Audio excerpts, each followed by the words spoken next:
यशस्वी उद्बोधन आपका रहा। इतिहास लिखने वाला और हमारे वीर स्वतंत्रता संग्राम सेनानियों का और शहीदों का, उनका गुणगान करने वाला अगर जीडी बख्शी साहब जैसा हो तो निश्चय रूप से हम लोगों को भी ये लगने लगेगा कि काश हम उस कालखंड में पैदा हुए होते तो हम भी आज़ाद हिंद फौज के सिपाही होते। ये भावना जाग जाती और आज कभी है।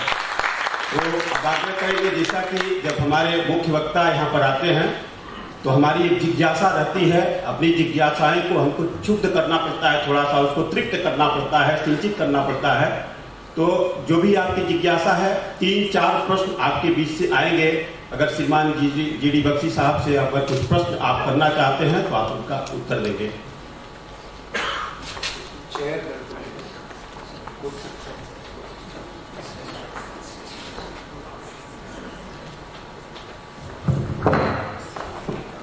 Speech you gave. Thank you. I have a small query. Right.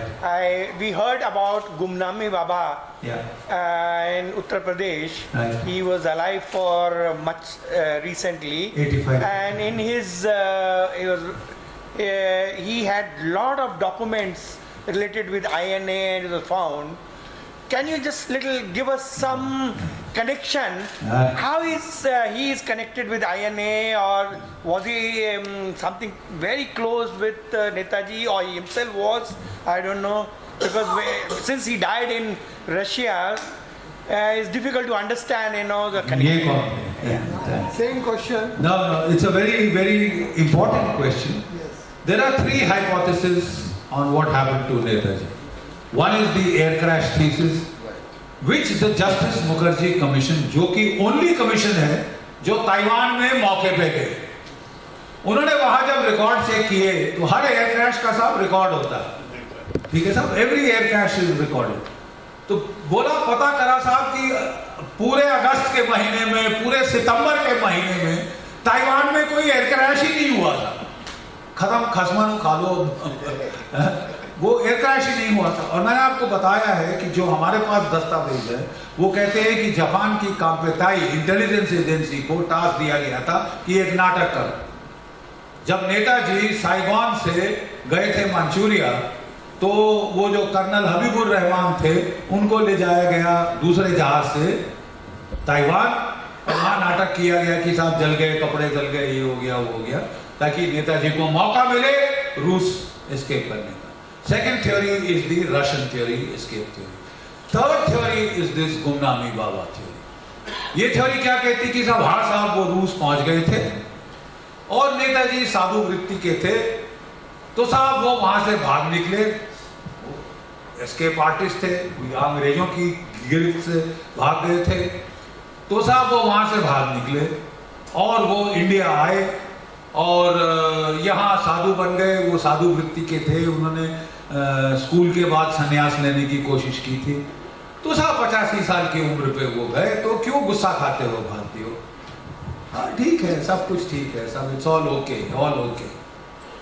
ऐसा था कि 1955 के आसपास एक शौलमारी बाबा का आश्रम बनाया गया बंगाल में, और इंटेलिजेंस ब्यूरो के तमाम जासूस जिनका टास्क था नेताजी और नेताजी के परिवार पे नजर रखना, उनको फॉलो करना, वो जाके वहां पे शिष्य बन गए।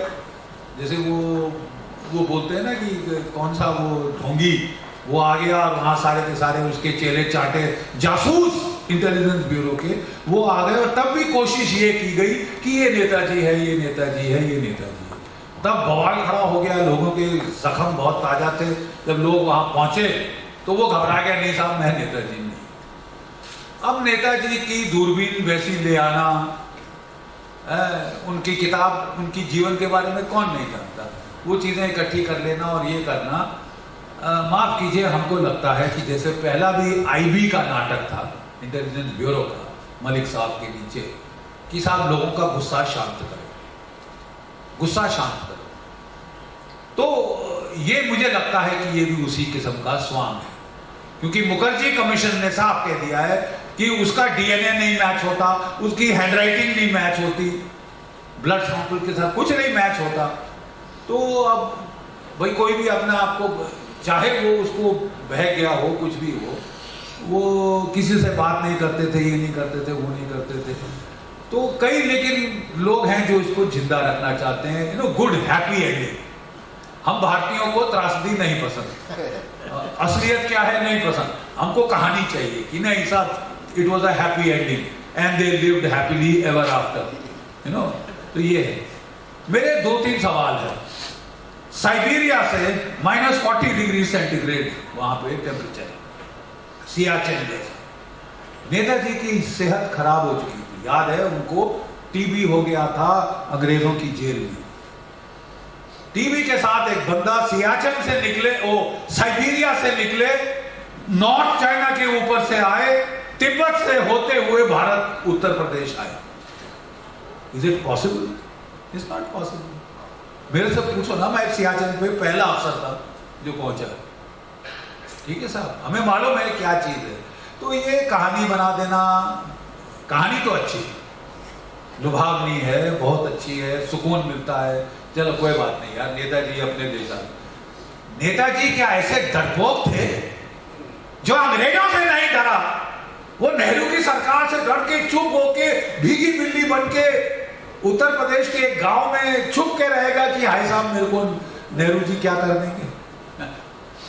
You believe that? I ask you, वो थे ऐसे कि वो जो अंग्रेजों से नहीं डरा, जो हिटलर से नहीं डरा, वो नेहरू जी से डर के छुप के रहता। ये सब कहानी अच्छी है, बोले ख्याल अच्छा है गालिब मन बहलाने के लिए, बट ये सत्य नहीं।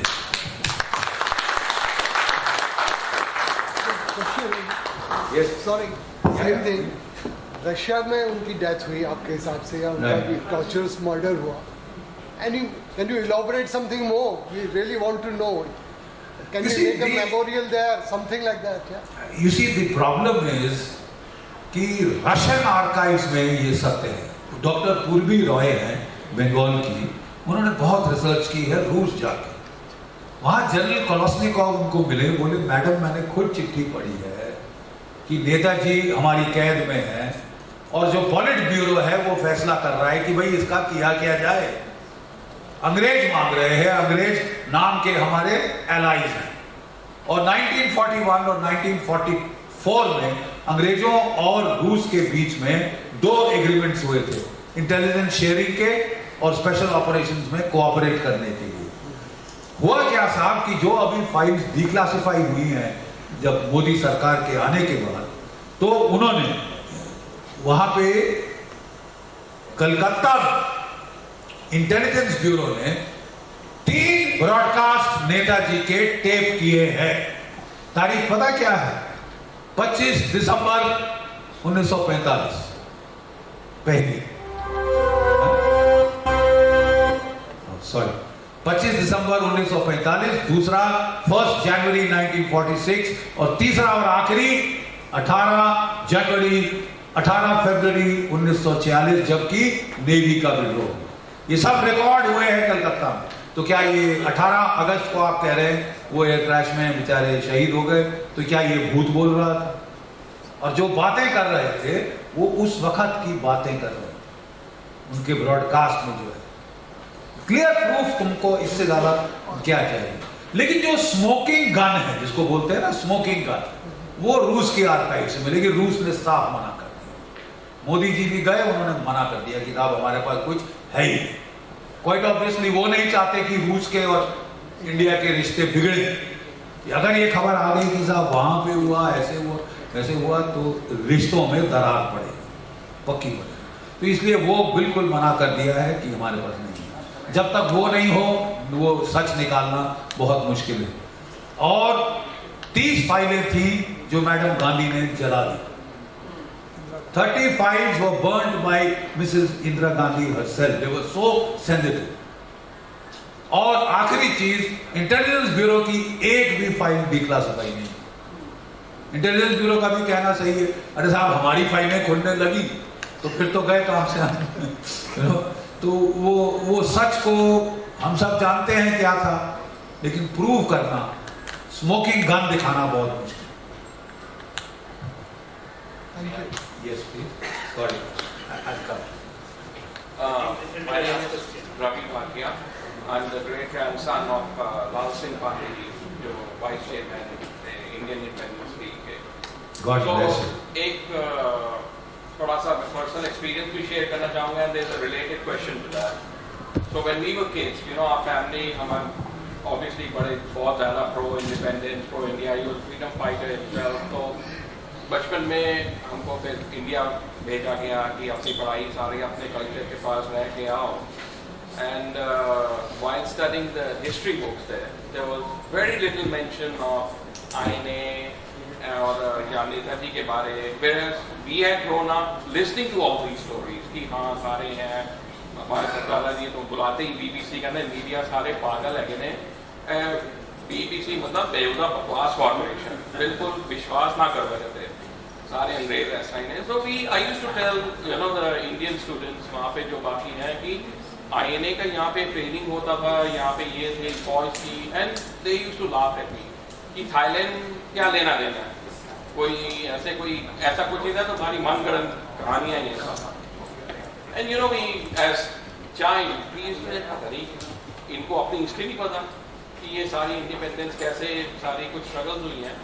So of course you live with it and there's nothing you can do about it क्योंकि टीचर्स को भी नहीं पता, स्टूडेंट को तो पता ही नहीं है. So is there a change coming in the Indian history books so that the generations come to know? You see, after as I told you, after I retired, I have been going around trying to get Netaji justice and the INA justice. I think as soldiers, we owe it to the soldiers who laid their life down for us. And my human resource ministry है जो history के साथ deal करती है. मैं madam Smriti Irani उनके पास गया. She said, yes general, I agree with you general. ये उन्होंने अपने सेक्रेटरी साहब को बोला कि ये जनरल साहब कुछ कहना चाहते हैं, और वो घूम फिर के वो रहे. फिर वो चेंज हो गई बेचारी. Then I went to Javadekar साहब. I agree with you general. मेरे से डिसएग्री किसी ने नहीं किया, लेकिन हुआ कुछ नहीं. तो साहब एक है कि don't curse the darkness, light a candle. मैंने कहा साहब हम लड़ते रहेंगे कि please change the history books, please change the history books. Problem क्या है? Problem is our bureaucracy. Bureaucracy में भी it's not that they are सरफिरे हैं या क्या हो गया. They are very intelligent people, they are well read people. वो सब कहते हैं कि बख्शी जी मैंने अपना IAS का एग्जाम पास किया बिपिन चंद्रा की हिस्ट्री बुक पढ़ के और रुमिल्ला थापड़ का इतिहास पढ़ के. अब मुझे बताइए कि हर सरकार बदली होती है तो क्या मैं इतिहास बदली करूं? He is right to an extent. So what I am saying to my bureaucrat friends is, I am not saying you change history because a political party has changed. I am saying you please align the history with the truth, and it's about time. You see, देर है अंधेर नहीं है. It will change. और बोले साहब हम भी अब फौज में और कुछ नहीं सीखा तो जिद जरूर बड़ी आ गई है कि सारा दीवार भी होगी, सर मारते रहेंगे, फट जाए सारा सर, लेकिन दीवार तोड़ के छोड़ो. We will break it down and we will see that in the official history of India is coming. But unofficially what I want to tell you, it's not been a struggle in vain. The narrative in India has changed because of social media. बच्चा उसको पूछो हिंदुस्तान को आजादी किसने दिलाई तो वो आज due apologies to Gandhi ji. He did a lot for us and all that, but आजादी उनकी वजह से नहीं. वो खुद होते तो वो कहते कि सुभाष चंद्र बोस और आजाद हिंद फौज की वजह से आई. This is the narrative.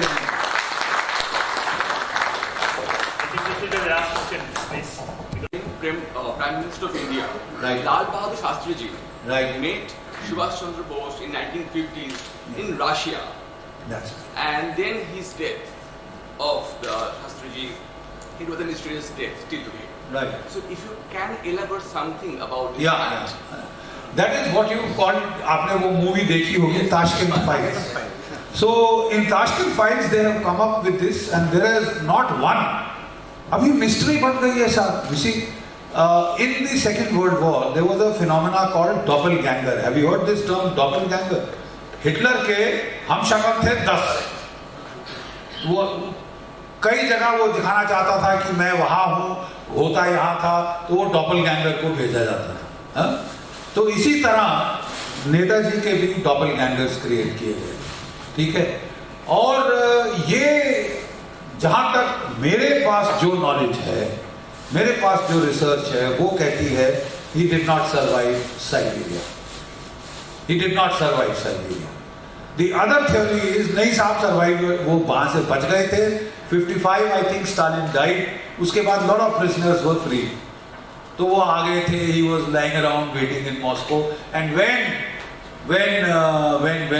Shastri ji went there, he went and met him. Whether it was he who met him or a doppelganger, but the fact is Shastri ji then had a very mysterious death.